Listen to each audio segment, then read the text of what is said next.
Okay, great. Hello, everyone. How are you today? I see Shadow in the chats and Sean Von Rose. My name is DevilLady Ryoko for all intents and purposes of this conversation today. And we have Mr. Carlos Dominguez here, who is the CEO of a gaming studio known as Meta Studios. So I'm just going to I figure we get the business out of the way first. Carlos, what Mhm. do you think? Give you the Yep. wheel, let you do your Yeah. thing. Thank you.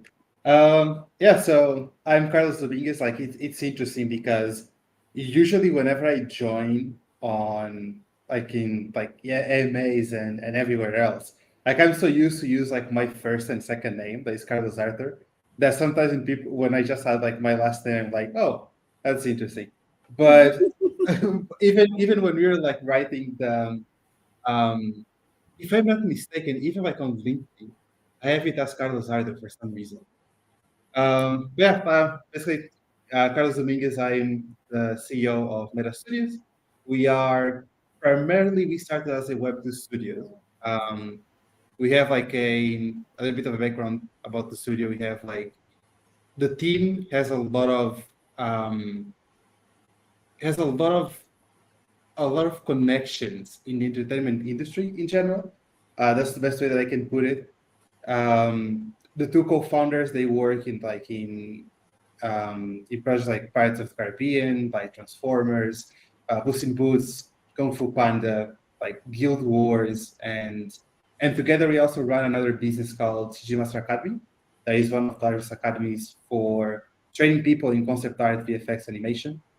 Um, and when we were looking into starting a game studio, instead of going the traditional route of like hiring new people, trying to figure out how things work and how like and trying to get like a portfolio done, we look at an amazing team in Brazil called Orbit, and we just basically bring them on board on Meta Studios, and now we are basically transitioning into the strategy of the studio itself, like on how the studio operates and also incorporating a little bit of Web3 technology in it as well. Okay, awesome. So one of the things that I noticed that Hmm. really attracted me as like a consumer of your business is the way that you're raising your funds to get your Hmm. project off the ground. Do you want to talk a Yeah, little bit about that? yeah, sure. So we basically release like an NFT project that gives revenue share of the studio. It is a very unique way of doing it. If you think about it, it's kind of like having a decentralized game studio. And that also aligns with our core idea of what it means to run a game studio. Like we also believe that the traditional way of running a game studio, like it's losing its way, especially because like usually studios, like you have studios and gamers, they want different things. Like studios want to make the most amount of money possible, and gamers want games that are fun. The problem with that is that in a lot of ways, those things don't connect together. And then the way that the industry works in general is just very weird. If you, for example, want to create a game and you have like zero experience on how to create games, and you want to launch your game, the traditional way that you go for it is two ways. One is you create a game design document and you create basically a vertical slice. The vertical slice is like a demo of the project, and then you hire a team, for example, to build that, and then you can go to a publisher, and that publisher will basically have a deal with you. That deal is like, I'm going to take, for example, 50% of the IP or like 50% of the revenue, and then we are going to give you the money and you launch the project. The problem with that is not even just in the percentage, because if it's the percentage, that's okay because they're giving us money to build it. The problem with that is that in a lot of cases they have um, boundaries on how you can do in terms of creativity in your own game, or in terms of your schedule on how you're going to launch it, and it's just a complete headache. The other way is you go and you basically sell a portion of the studio to a VC fund, for example, and you will find funding through there. When we were looking into creating a meta studio in terms of getting funds, we decided to try something different. That is, give more power to the community that at the end of the day will consume the product, and allow basically gamers and investors to come together and pretty much like own an NFT that is a piece of the revenue of the studio. And we basically use that to do what we can do best, that is create games. Okay, okay, yeah, I agree. I have to say that when I was as an investor, when I was circling the GameFi market, um, I was looking at Steam actually, and I think we've talked Mm-hmm. about this a little bit before. I say it quite often because I think as a base model, it's great. I do think that the new kids on the block are gonna Mm-hmm. be bigger and better and make a lot of improvements. Yeah. But it's run by Valve, and Valve is private. So I'm like, oh gosh, how do I get some of that money? And um, and so I actually have like a particular beef with Valve themselves because Valve is a company that they're very interesting. I'm probably going like someone is going to hate me in the future for saying this, but they're a bit of an hypocrites when it comes to how they operate their business. Because when Web3 and blockchain gaming started to pop out and everyone started talking about it, Valve were the first ones to say that they don't support it when their business model is very similar to what people want to do. The only difference is that if at that point you allow, for example, a CSGO skin to become an NFT, they lose control over that skin or they lose control over that. And for them, it's not beneficial, right? So, but the idea is that the way that they operate the business is in a very Web3 centric way, but at the same time, it's something that they want to maintain control. So, for example, there is this player that he has an account that it's banned. I can find like the article and send to you later. But he has an account on CSGO that is like worth like $5 million or $6 million, just worth of like skins and stickers. And Valve banned his account, right? So everything that he owns is there. He can get it. If it was an NFT, he could just basically grab that and sell in the marketplace, right? Because Valve wouldn't have the control over that. So there is that part that is like people think about even like in the critics of NFTs, they think about that, oh, NFT doesn't have a value because if Valve basically bans your account, then you can't use the NFTs, but at least you can sell them. In his case, he can't even do that. So he's basically a banned account worth like $5 million. They just like blocked. So yeah, I don't know, like they just operate in a weird way. I've actually heard of that. I forget the blogger or streamer's name, but and I know the issue that it was over too, Mhm. and I particularly don't think there was anything any major issue with it. But that's interesting because I was gonna, and I'm gonna segue into why I like the way you raise the money with the NFTs, because I didn't personally. I'm guilty of that. I didn't see any value to NFTs before I ran into Meta Studio, but yeah, having a DeFi world, having control over your assets like that, and Mhm. not have the company be able to take them from you, that is definitely beneficial and I think essential, because it's a ridiculous concept to spend tens of thousands of dollars and then be robbed by a corporate entity at the end of the day. Yeah, yeah.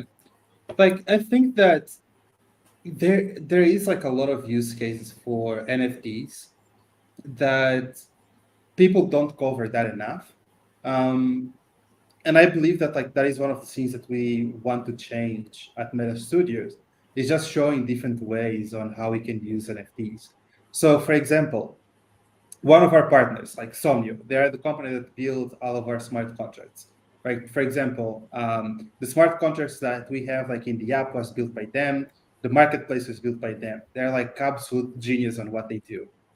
Somnio, they have a technology right now that allows you to um, for example, if you grab an item in game, it will update your NFT in real time for it to show that item. That is something fairly unique.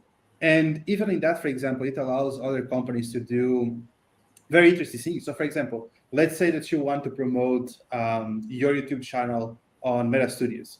We could change, for example, one of the layers out of our NFT and then have like the channel name like in the background layer, for example.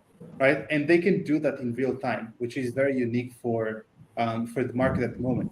So there are multiple things that you can do with NFTs at the moment that people don't even talk about or cover.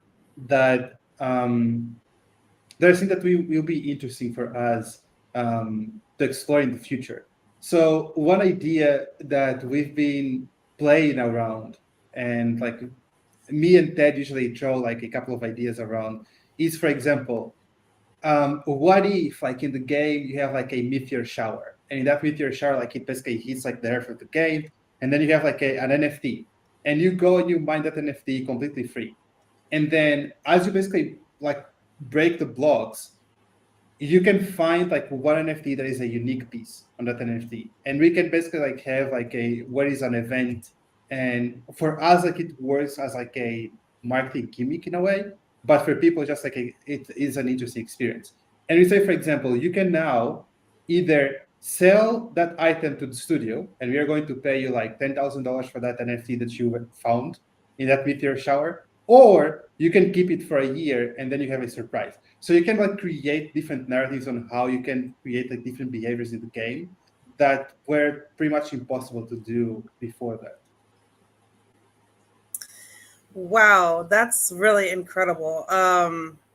It's funny because I hear a lot about AR and VR, right? And Mm-hmm. as someone who gets motion sickness, I'm more of Mm-hmm. a AR kind of person. I can't have the goggles on. They always show the videos of people falling over, and that will definitely be me just from putting it on. So, but I watch a lot of it's funny because I'm old and I grew up watching Yu-Gi-Oh on Saturday Mm-hmm. mornings. So, having the idea of having like a AR reality event, Mm-hmm. you know, and being able to interact with other people and do stuff like that, that sounds fantastic. I really like it. I hope you do it. Yes. Um, I think like that is something that we want to explore in the future for sure. We just think that like now, for example, with Apple Vision, um, I think it's getting closer to where you can build something that is a good experience. I have like an Oculus there. I've used it like a couple of times. The thing that bothers me the most, just like the graphics of it, is horrible. It's like 720p. It's like you're playing like a very bad mobile game. There are experiences though that are interesting. So, for example, exercising is really interesting because it's super dynamic and it's fun. But for playing games for a long period of time, um, I don't think that the technology is there yet. With Apple Vision, I think that it's getting closer. The only problem is the pricing point, that it won't be basically a consumer friendly product, at least not yet. Um, if we get to a point, for example, where we can have like the Apple Vision technology at the price of an Oculus, at that point, I believe that it will have like a better adoption in the market. Right now, I don't think that I don't think that right now it's the best market to explore as a game developer. Although you can create interesting experiences, we don't think the technology is there yet to create something that is actually meaningful in the long run. Hmm. Yeah, well, I think everything's moving pretty quickly. And for Mm-hmm. everyone who's watching, I think I've said this a million times also, if I don't have like a technical rebuttal, it's because I'm not a very technical person. But so I'll have to leave, the discussion about coding and stuff to you today, Carlos. Is that okay if I lean on you there for that? Of course, of course. Okay, amazing. So NFTs and Meta Mm-hmm. Studio fundraising. So your NFTs are the shrines and golems, correct? Mm-hmm. Okay. Yeah. And I think that you've already gamified them Yes. and started your mini game. That's amazing. So what benefits? We're talking about benefits to NFTs. What benefits do your NFTs have for anyone who wants to get involved? In Meta Studio. So I think that like the main big thing is the revenue sharing studio, right? are now growing the studio. We have 15 people working full time, and we have 8 people that are like contractors for the studio for different areas like music, graphic design, where it's like graphic design is more like is more for the GUI for the game. So it's like, and one thing that we are doing right now, because the we want to expedite basically the revenue sharing portion of the studio, so people can basically start earning from the NFTs. So one thing that we are doing now is basically we are opening a branch inside of the studio that it will be just dedicated into outsourcing, and bringing basically clients that we build games for them. So far, we've been super picky to who we work with, but now we're basically opening a department that will just allow us to do that. But in terms of the NFTs, another interesting aspect that people can think about them is that they're actually going to give you advantages inside of the game itself for Rune Realms.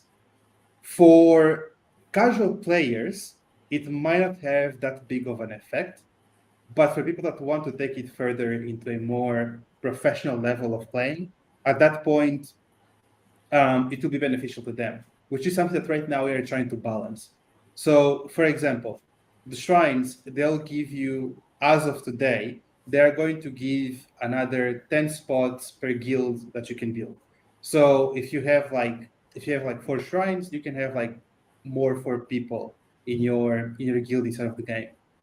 The problem that we want to balance that is because one, although it's fun for people to have that, it can also be a game breaking mechanic to the point of where, imagine that, for example, you are a Web 2 player, you never heard about like MetaStreet NFTs, and you start playing the game.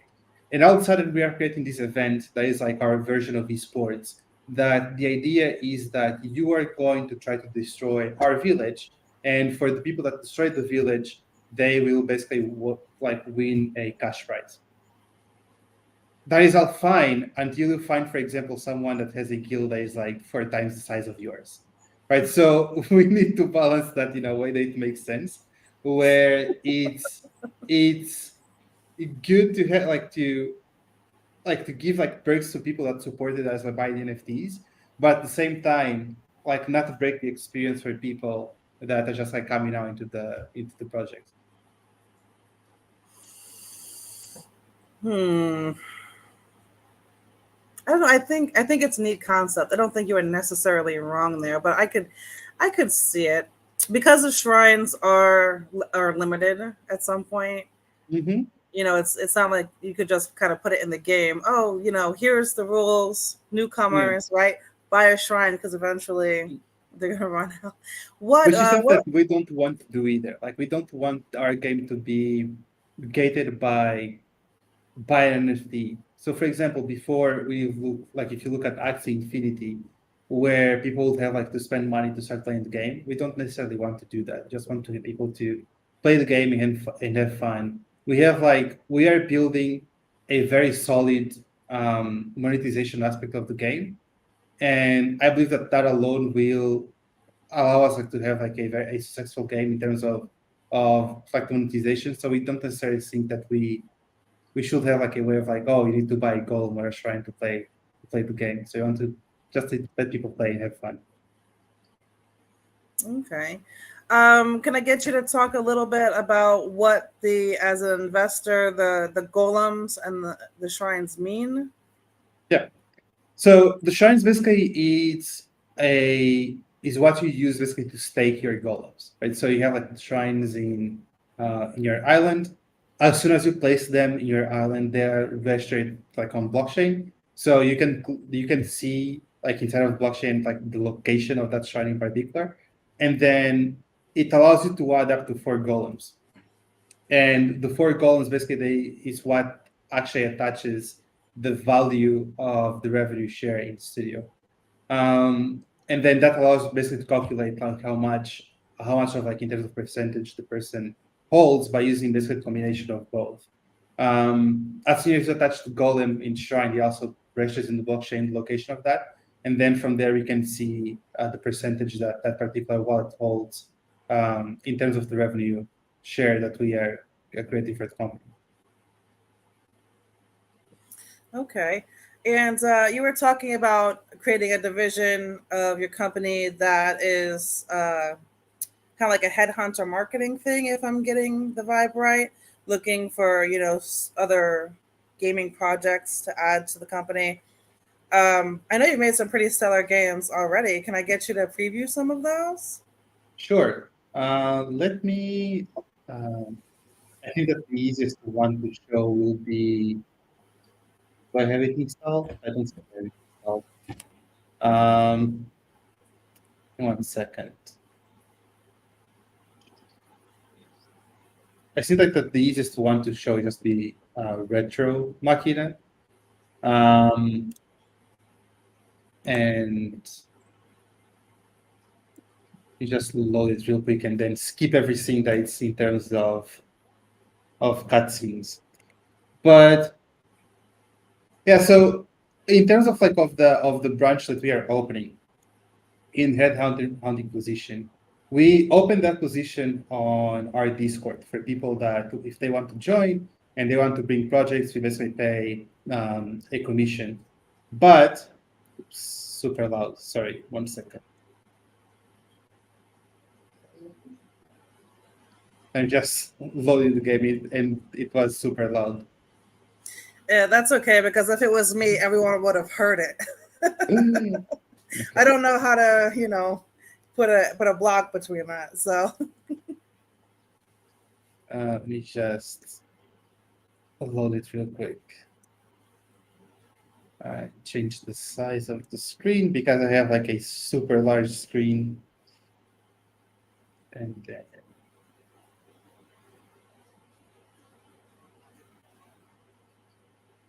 so one thing to keep in mind is that um, even though like the team that created the project is exactly the same team on Meta Studio, where is it? Retro Machina was created like way before. I think you have to approve. Not sure the screen sharing. oh, hold on 1 second.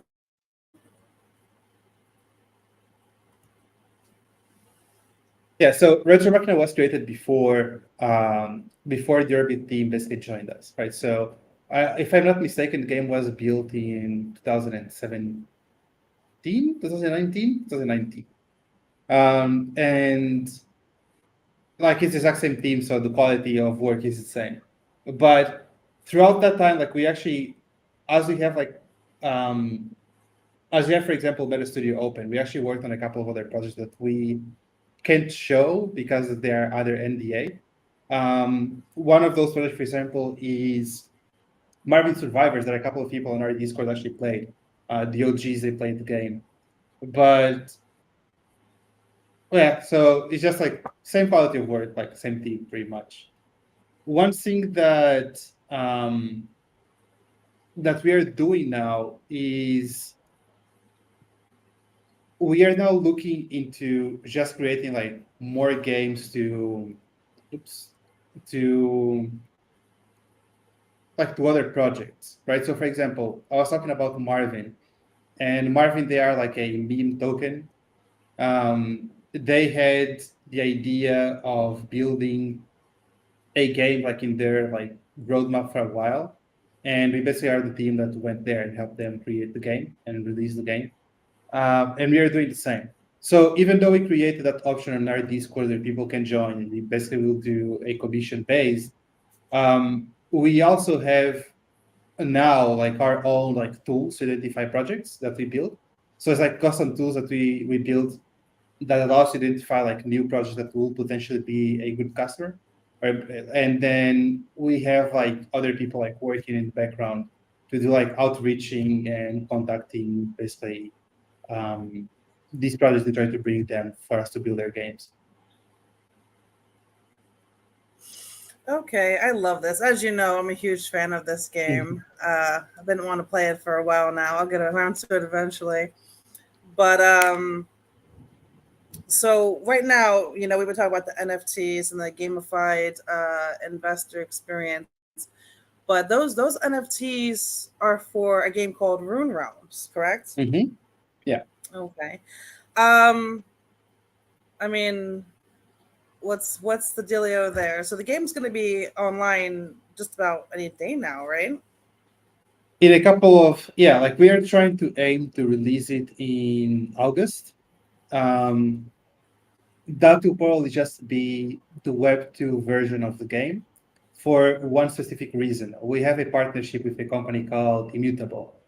And one of the technologies that they're going to use for like is bi-mutable is only like becoming available in around like end of August, September.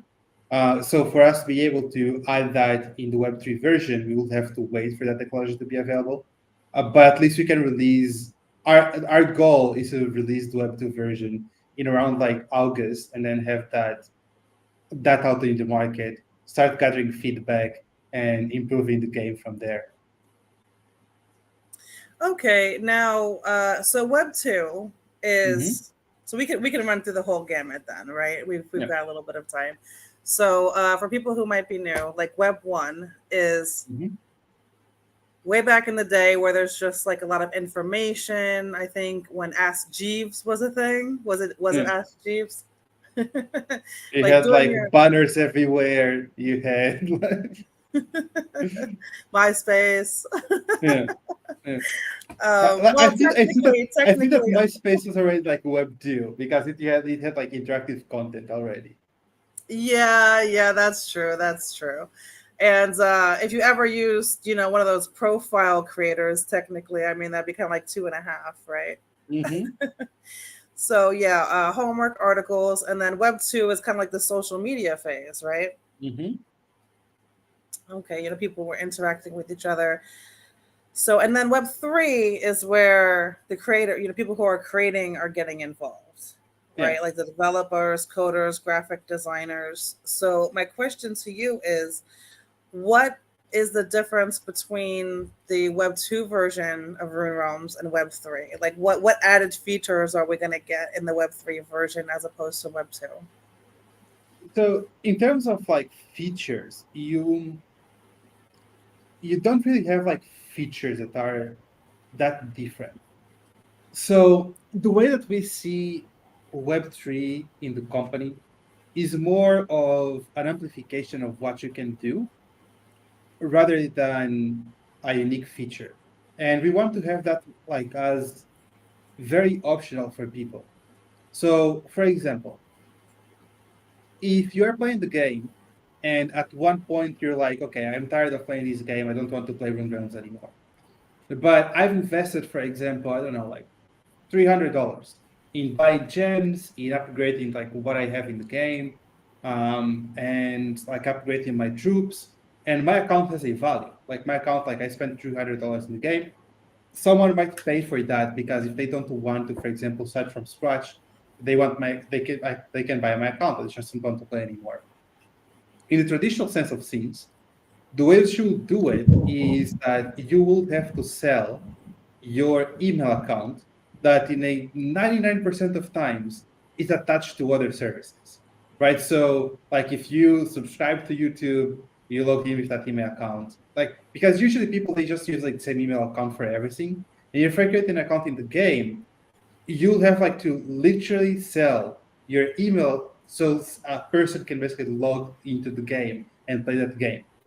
The way that we see that changing, for example, is in the Web3 version of the game, is instead of you selling your email account, you just sell an NFT.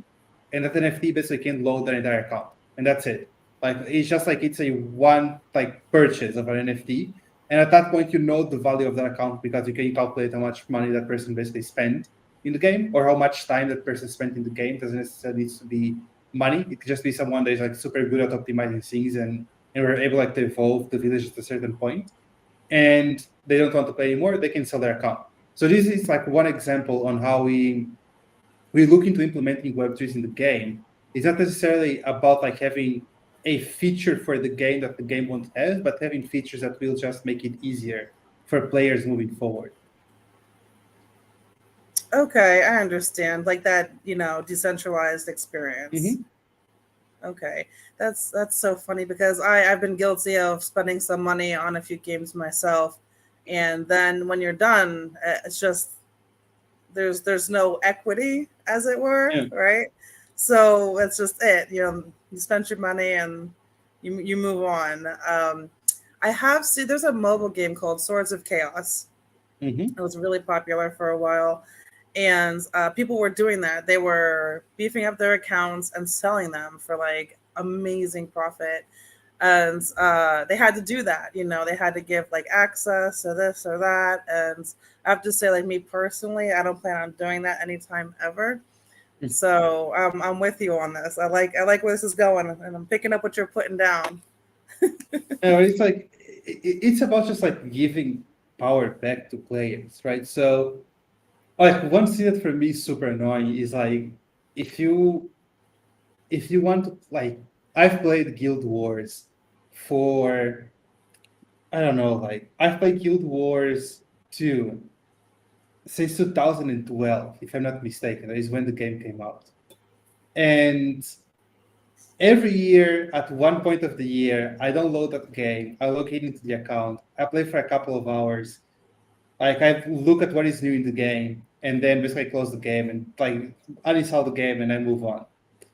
But I really like the game. I like the structure of the game, the way that the game was built.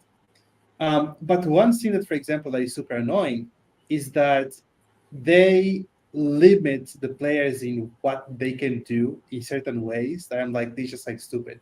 So, for example, they have items that that are like soul-bound items that you can't even transfer them between like one character to the other.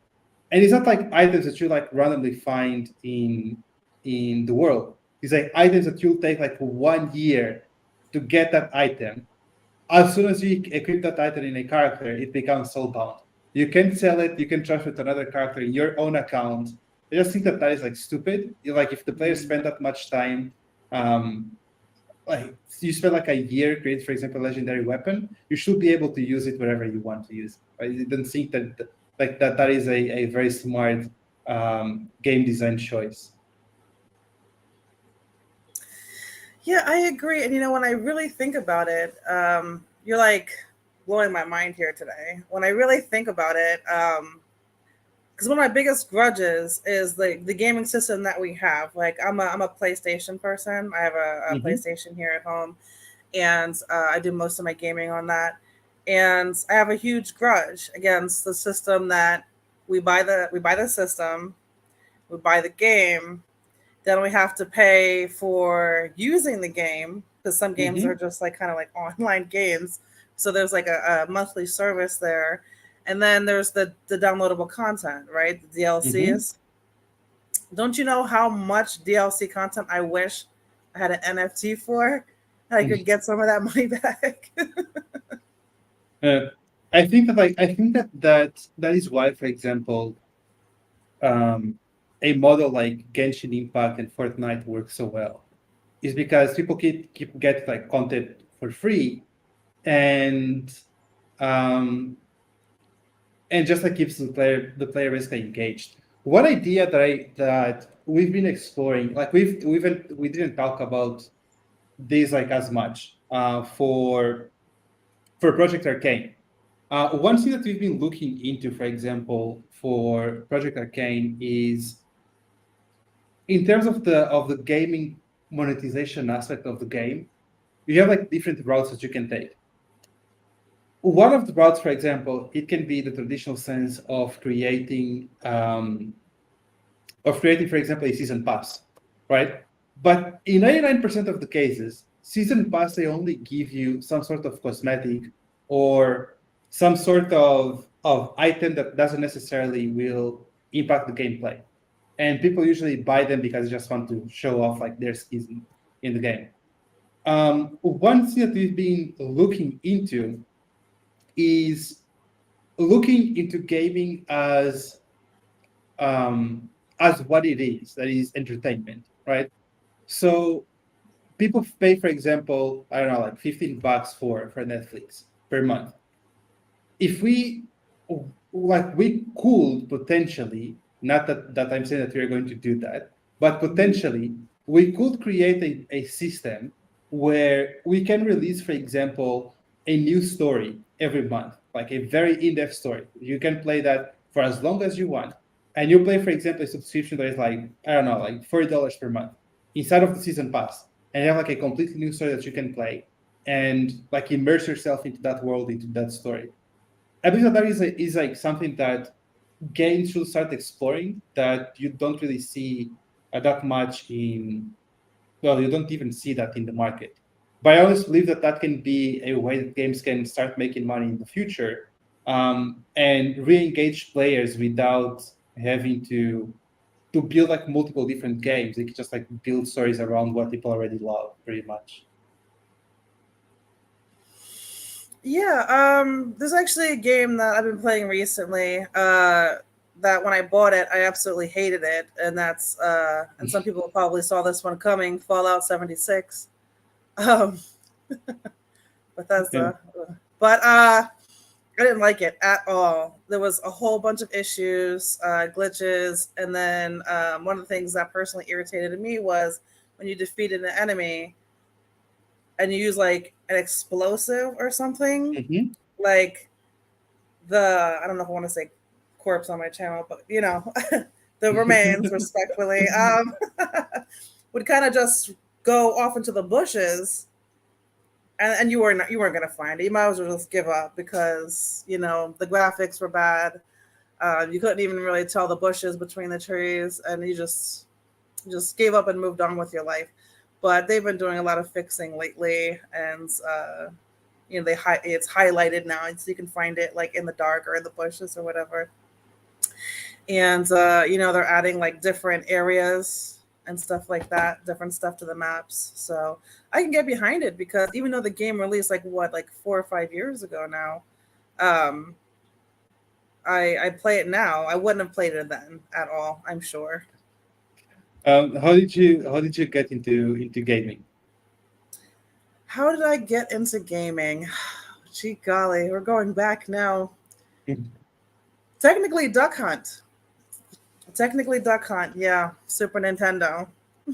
And that's a must play for everyone. Yeah, it was just super fun. You know, Yeah. everyone has a Duck Hunt story, and then Nintendo 64. So I didn't own a Super Nintendo. That was my best, you know, friends growing up, their system. But then I had Nintendo 64, and what we had 007, Mario Kart. What was your favorite Nintendo game, by the way? Um, Probably Pokemon. Like I grew up playing like a lot of Pokemon. That is something that people don't know about me. But at one point, I was actually like a professional online Pokemon player. Like we had a clan called Dragon Rush at the time, and we started playing on a on servers called Net Battle. That was like an application that you could just like build teams in battle. And then Net Battle basically they closed the project, and like another team that was like working in the project, they created something by called Pokemon Online.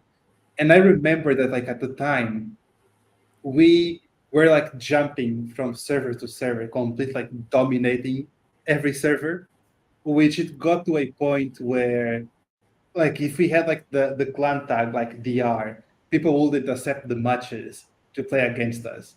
So just because of like how good like our team was, uh, definitely like fun times. Like we had like and we were like super dedicated. Like we had like like our own like team forum that was just like so just dedicated into creating like Pokemon strategies and stuff like that. There is actually a website, a competitive website for Pokemon called Smogon Online. A lot of strategies that they have there, they're basically like right off like created by us and by like our group. So yeah. Okay, that's wholesome. That's really wholesome. I like that a lot. I was feeling a little bit silly telling my Yu-Gi-Oh stories. Yeah, like Yu-Gi-Oh is one of those things that I honestly believe that they should be at the same level as the Pokemon Company is right now. Um, they just don't really utilize their franchise to that extent. Even Digimon, like they're it's so funny because like the latest like Digimon games that they release, they're actually better than the Pokemon games, but no one talks about it, which is like weird to think about it, but it's true. So, not to throw sand in the eye of one of my favorite things ever, because I also am a huge Pokemon person. As a matter of fact, I have the new version of Pokemon Snap Mm-hmm. on the Nintendo Switch. And of course, I played the original, which I really enjoyed. But so, talk to me about your take on Pokemon Go, because I don't know if it's a geographical or logistic thing here, but I have to say the Mm-hmm. experience that I see some people having online is vastly different than the one that I have here, because the game doesn't even work here, really, for me. There's, Really, yeah. that's interesting. Um, like I remember like when Pokemon Go like came out, it's so funny. I was still living in Angola at the time, and even though like I was able to play the game, like but for me to play it, like I had to use like a VPN in the first like weeks that they released it.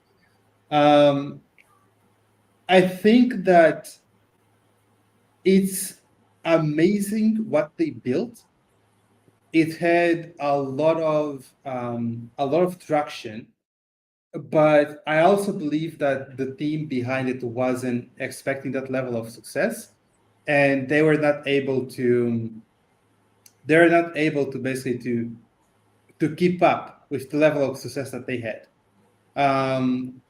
Like they took a lot of time into adding new features into the game, and right now, like I would assume that the population of people playing Pokemon Go now is way lower than when they started. Like when they started, like everyone was talking about Pokemon Go.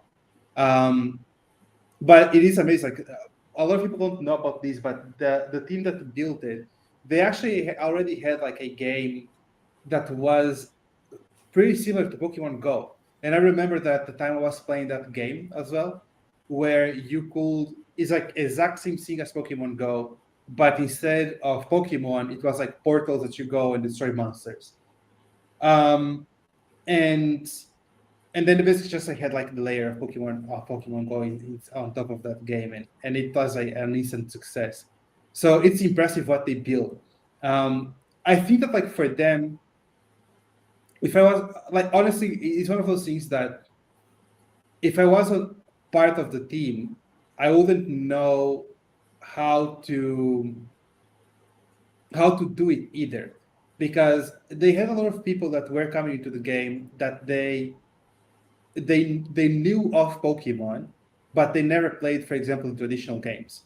So most likely, if they had the traditional battling system, for example, which when they released it didn't had a battling system in the game, most likely it will basically scare people away. So they had to go into the route of creating a simple battle system or just like tap on the screen, which for hardcore Pokemon players, that is not as fun as creating strategies in the game.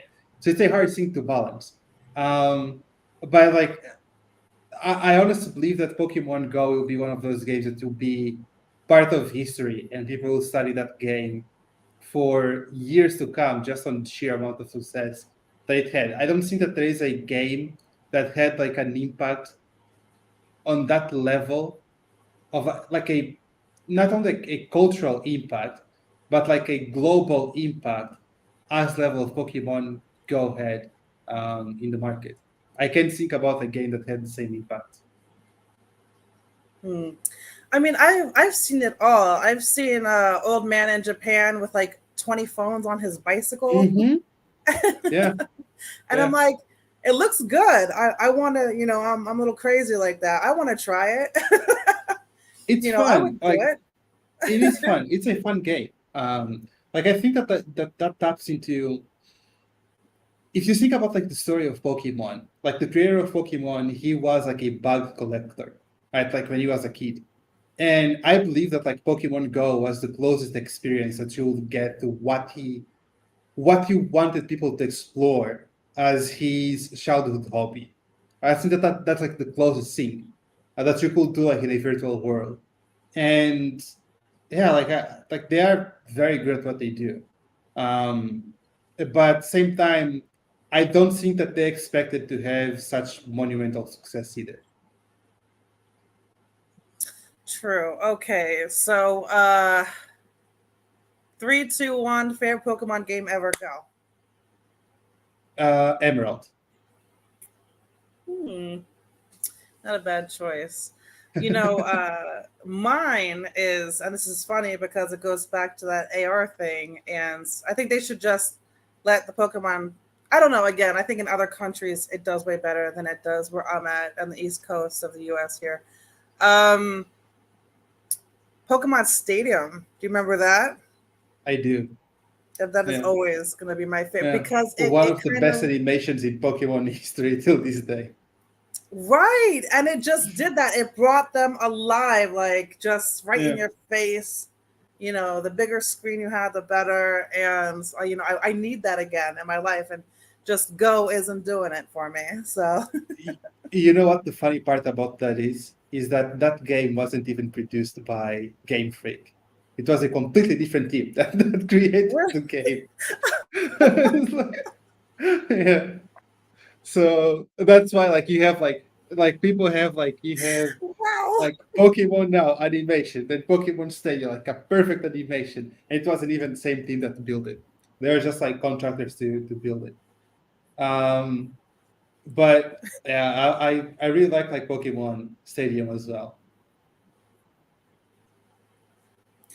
Yeah, yeah, me too. All right, so I'm gonna pester you now. Is that okay? I Yeah. know that when I first talked to you about this little interview, I told you I was going to send you some questions to vet. To which Hmm. you replied that I could ask you anything. Yes. So we're going to do a little segment called "Get to Know the CEO." Carlos, I know you are an avid admirer of my potatoes, Hmm. right? So on my channel, I do some gardening videos as well. Let me ask you first. Do you do any gardening at home? Do you have a green thumb at all? I I don't, but my wife and my kids do. So we live like in an apartment, but we have like a balcony. There's like a large balcony. And my wife does like not like a hardcore gardening, is more like um uh we actually have potatoes and tomatoes as well, which is it's funny to think about it for an apartment. And yeah, and then like every weekend, my kids also go there to mostly destroy it and just like dirt at the ground. But yeah, I don't. I wish I did, but I don't. Okay, no, that's nice. I have a ridiculous amount of potato videos on my channel, mostly because I'm the kind of person that likes to escalate things, Yeah. and that's a problem I should probably have checked out. But I forget how it even started. I know you asked me that once, and if I really had to think about it, I have to say it was during launch of a different project, and everyone was really nervous. And I was like, "Oh, let these potato pictures calm you down." And it has just really gotten out of hand from there. um, I think that one scene that we're actually looking into right now is that like we live like in the very center of our city, like right in the center of the city. And although it's fantastic because you have everything around that you need, um, we kind of feel the need of having like even like for the kids like having more space for them. So we are now thinking about buying like a more like a house like in a more like rural area. One, like my wife wants to do more gardening and stuff like that. And like the kids need more space to actually to run as well, because like during the weekends, like our house basically like goes like upside down pretty much.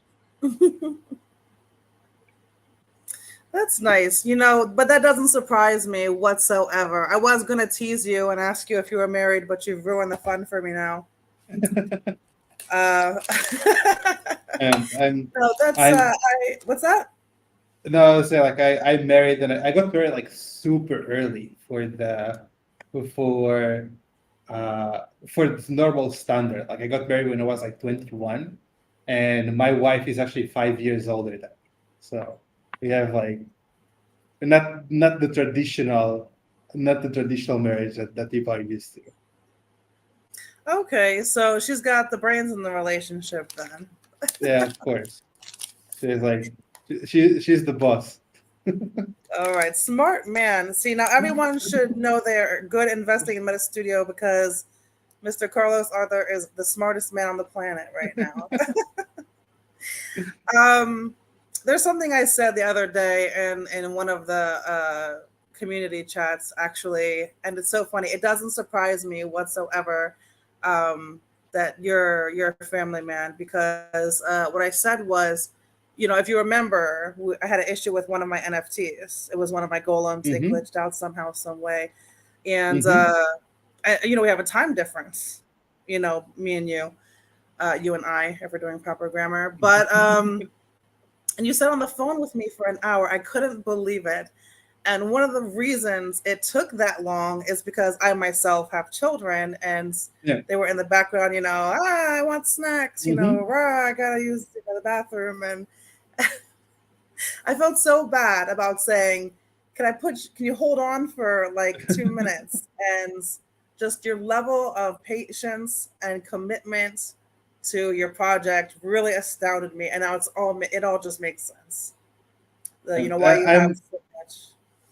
Yeah, I'm also used to it. Like we like there are days that I'm here like in the office, and like I actually need like to lock the door sometimes, because like there are times I have like in meetings, and like the keys are just like in the background like destroying everything around it that they see. So I'm used to it.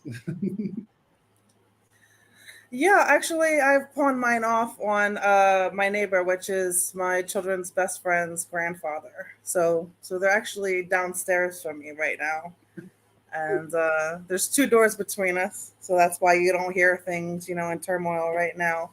But I totally get it. But I think Alrighty. that like that the world became like more forgiving about that as well after COVID, because everyone was with their kids at home. So there is like that there is nothing that you can do about it.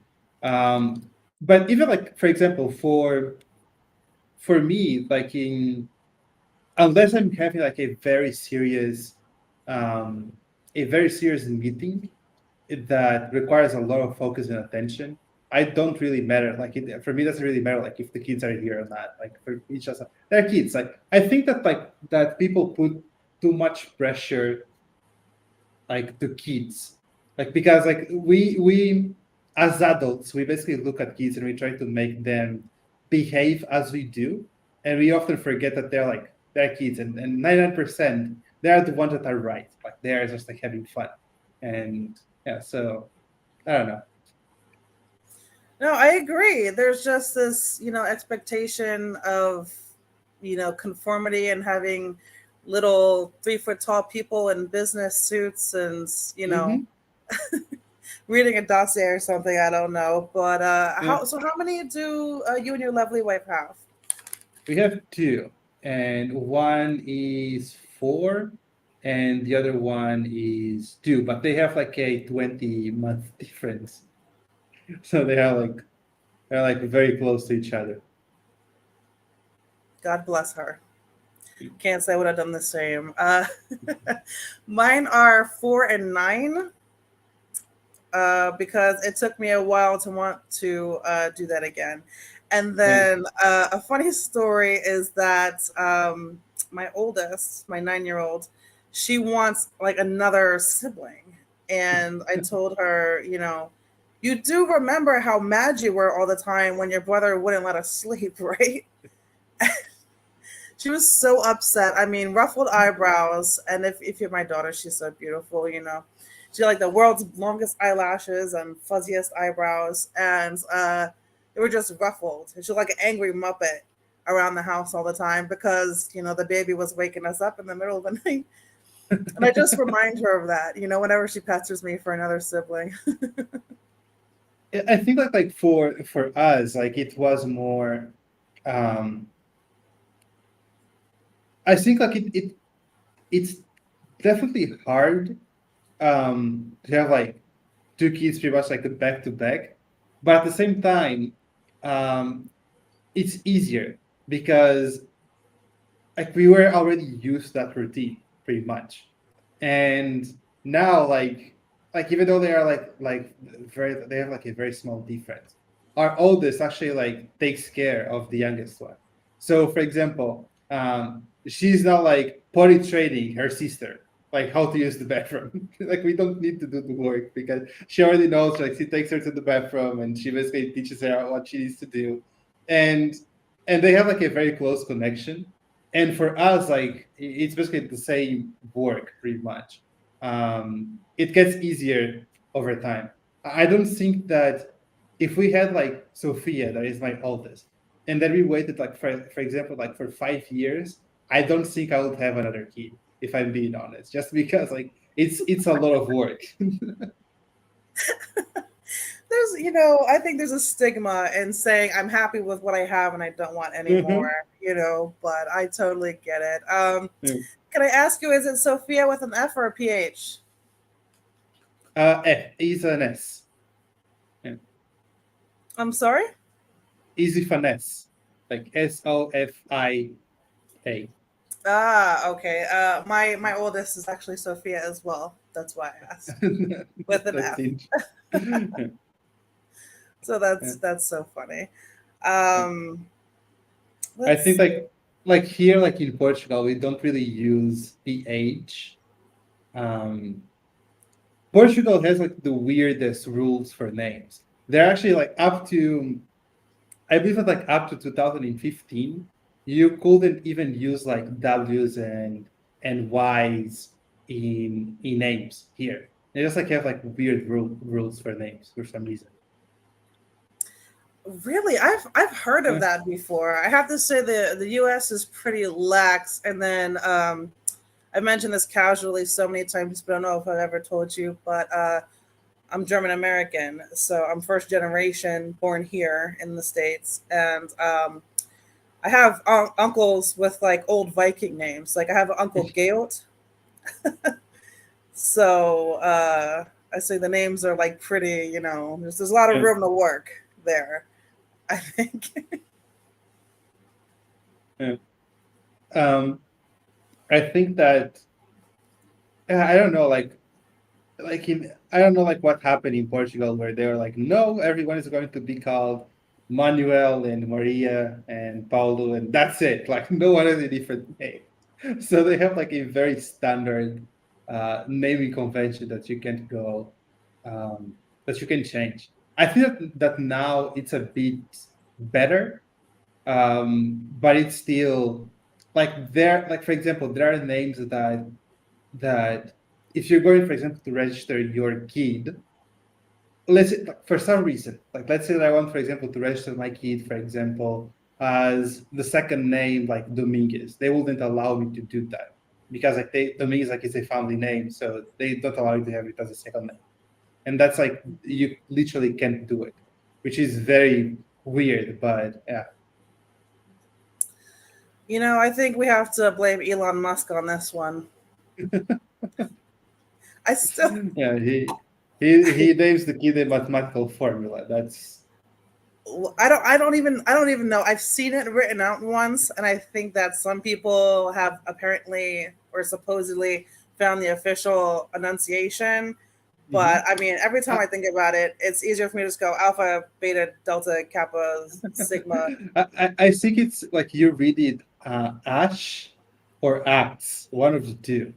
I've heard him talk about it on Joe Rogan podcast where he mentions the name of the kid, like he's just like in a small clip. I was like, Not how I would read it, but okay.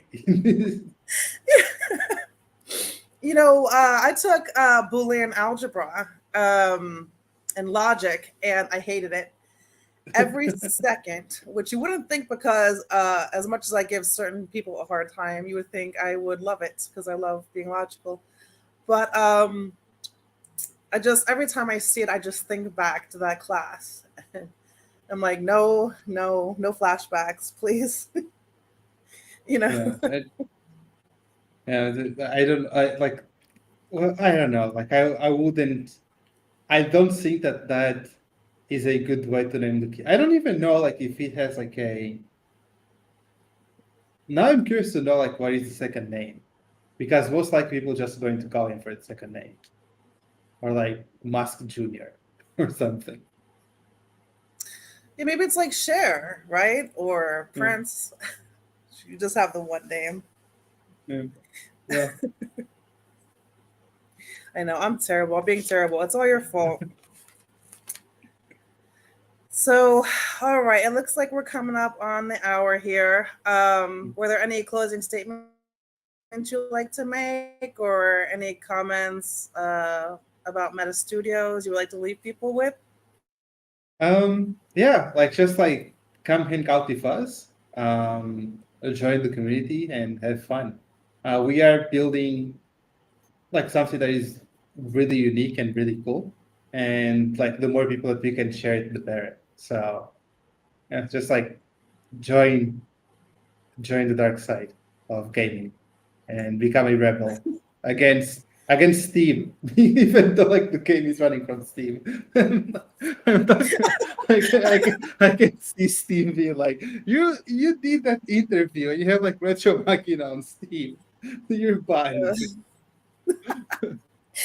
Well, I personally love, for a good cause. I don't go causing a lot of drama, but I like stirring the pot just a little bit. Schadenfreude is the word. Yeah. So like I always like complain about Steam, but for example, I can say this with confidence. Like the best thing that I own right now is my Steam Deck. So I can't complain. They did that right. Um, yeah, it's just like it's one of those things that right now, like I use like the Steam Deck pretty much every day. Um, for a while, I stopped playing games, and now I basically got back into playing like more games just because of the Steam Deck. Um, yeah, so at least they have that right. So don't ban my account. See, maybe it's me. I can take total advantage because actually, I think I technically do have a Steam account. A friend of mine, when I was, and I don't know why, we were setting up for a D&D game, and he said to link my, I don't know, Steam and Twitch account. It was weird, but I wasn't really paying attention. I was just yesing him and setting up with D&D Beyond and stuff like that. So D and apparently, D would be a great use case for AR or VR. it would, and I've mentioned this before. I think that who knows, maybe one day that I could make a video game because it would be so like immersive. I did see that video that you showed me.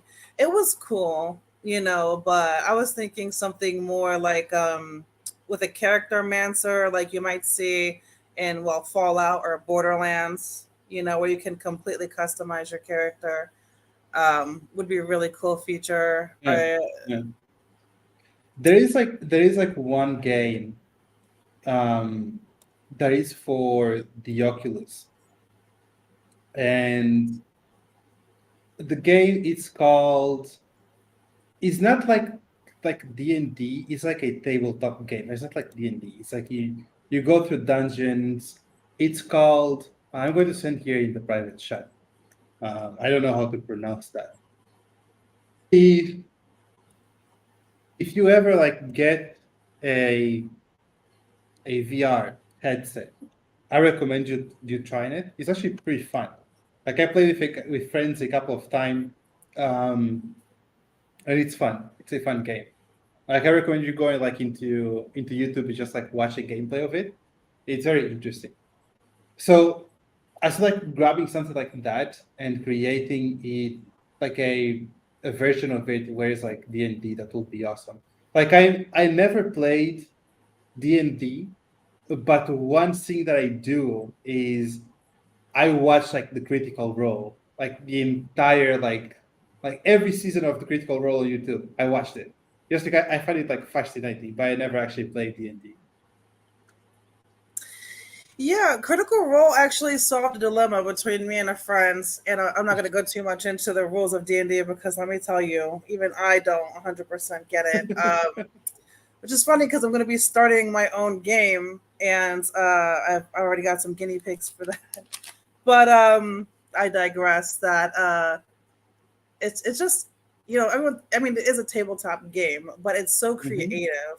Like one time I played this character that was evil, and you can use like a combination of methods, and you have to be like really clever, about how you go about this, and you can like charm people into thinking like they're your friend or they've known you for a long time. And then you have a spell called Dimension Door, which can teleport you and a creature that's willing 500 feet in any direction. So it's like, okay, I'm gonna make this person think that we've been best buddies forever, and then I teleported them straight up 500 feet and let go. So Yeah, it's very I I think I will have like a lot of fun playing it, but it's one of those things that um like I really don't have. Like when I say like I really don't have the time to do it, I really don't have the time to do it. Um, yeah, and like right now, in terms of like of entertainment, like what I do is like the reason that I like the Steam Deck so much is because I spend a lot of time like on PC, and usually my schedule, like I leave the office at around like 8:30 p.m. Um, and after spending like so much time in front of the computer, I don't have like the patience to stay like in the office and like play games. So like the Steam Deck allows me to basically to play like PC games like in the living room or like when I'm going to bed or something like that. But yeah, I don't like I think that I would like to try like playing D&D like but I honestly think that if I do, I'll be like super I will be like so into it that and then I'll feel bad because I wouldn't be able to play it. And then and then people will be like create like progressing through the story and I'll only be able to attend. So yeah, it makes me sad, but I want to play one day. so I know you're a busy guy, and we can probably talk about this later. But I am gonna put the bug in your ear, because I have another friend actually who's in the military, and he can only kind of do it like once every other week. So it's like every two Hmm. weeks, it's gonna make an appearance or whatever. But it gave me an idea, because the game that I'm making is called Death March Dance, and the goal is basically to kill everybody. Hmm. And there's going to be a lot of like random stuff going on. So it wouldn't necessarily be harmful if you couldn't make it all the time. But what say you to getting you in on a game or two in the future? Well, I'm definitely looking forward to it and try because yeah, it's one of those things that like I know that like I wouldn't be able to commit like the long term like play session just because of like my pretty much hectic schedule. Um, like I'm usually like I get to the office, um, like I my schedule like is very crazy. Like I get to the office like at 6, then like at 6 a.m. and I only leave like at around like 8. Like of course I have like breaks in between, and I have like another break like to go to the gym, but like my day pretty much is like it's at the office, and then like Saturdays, I usually like work on Saturdays up to 5 p.m. my time, and then from there on it's just like family time. It's like I don't even like turn on the PC. Um, yeah, it's just it is a very, very chaotic, but it's like it's startup lifestyle, pretty much. Like you have like a lot of things that you need to take care of, and but it's fun. Like at the same time, it's fun. Like I can't complain because I have a lot of fun doing it. Yeah, I mean, you're a person. I mean, who wouldn't, get tired? You're not a machine. So I just really also want to thank you so much for taking the time to hang out with me today. That was really cool, and I had a lot of So, fun. it's my pleasure. All right, then I'll go ahead and let you get back to the wife and the kiddos, and hopefully I can cahoot you into one of my Dungeons and Dragons game. And who knows, we might be able to meet up here for a live session doing that, and Awesome. see if you Thank can you very much. survive the Looking, gauntlet. I'm sorry, what was that? no, I say thank you very much. I'm actually looking forward to it. So, and once you have it ready, let me know. And I'm going to try to schedule like at least like a week or two that we can play. Okay, awesome. All right. All right, so Thank you very much everyone, for having me. no worries. Take care, Carlos. Bye.